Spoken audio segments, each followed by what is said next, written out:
10 बजने को आए और सगुना की बच्ची का अभी तक कोई पता नहीं। महारानी मेरा फोन भी नहीं उठा रही है। जरूर इधर उधर काम करके पैसा बना रही होगी। आज आए तो सही, फिर खबर लेती हूँ। अपनी काम वाली पर गुस्से से भुनभुनाती रजनी बार बार घड़ी की तरफ देखती जा रही थी कि तभी कॉल बेल बजी तो उसने दौड़कर दरवाजा खोला। पसीने से लथपथ सगुना खड़ी थी। दीदी वो क्या है? सगुना ने कहना चाहा, लेकिन रजनी उस पर फट पड़ी। आज तो तेरा कोई बहाना नहीं सुनूंगी, सब समझती हूँ। तुम छोटे लोग एक नंबर के लालची होते हो। तुम लोगों को कितना भी कर दो, लेकिन कभी अपने नहीं होंगे। नमक हराम कहीं, कहते कहते वह रुक गई।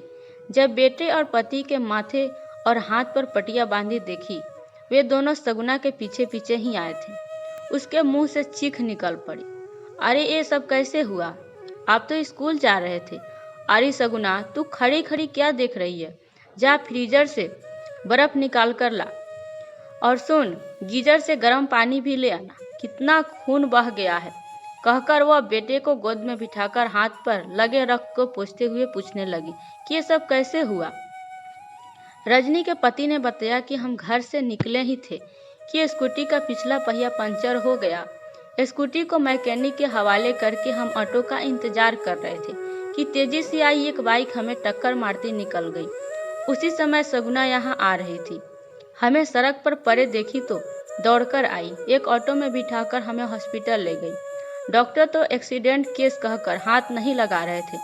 तब तुम्हारी सगुना तो उसमें भिड़ गई। बोली, अब कानून है कि पहले इलाज फिर पुलिस नाज। सच कहता हूँ रजनी, उस वक्त सगुना ने न होती तो न जाने क्या।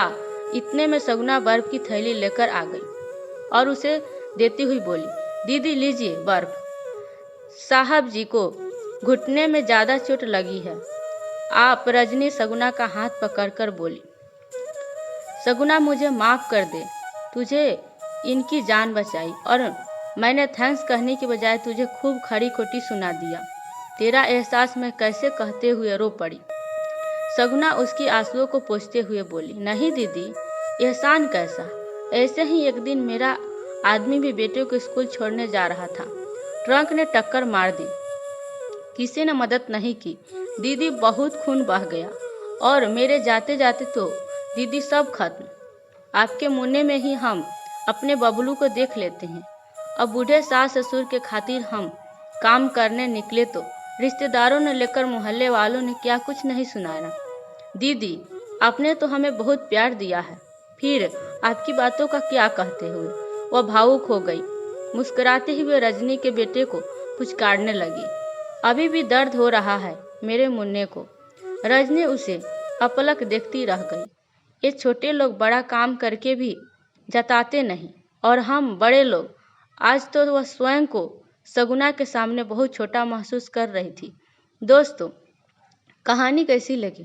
यदि अच्छी लगी हो तो लाइक और कमेंट करना बिल्कुल भी मत भूलिएगा।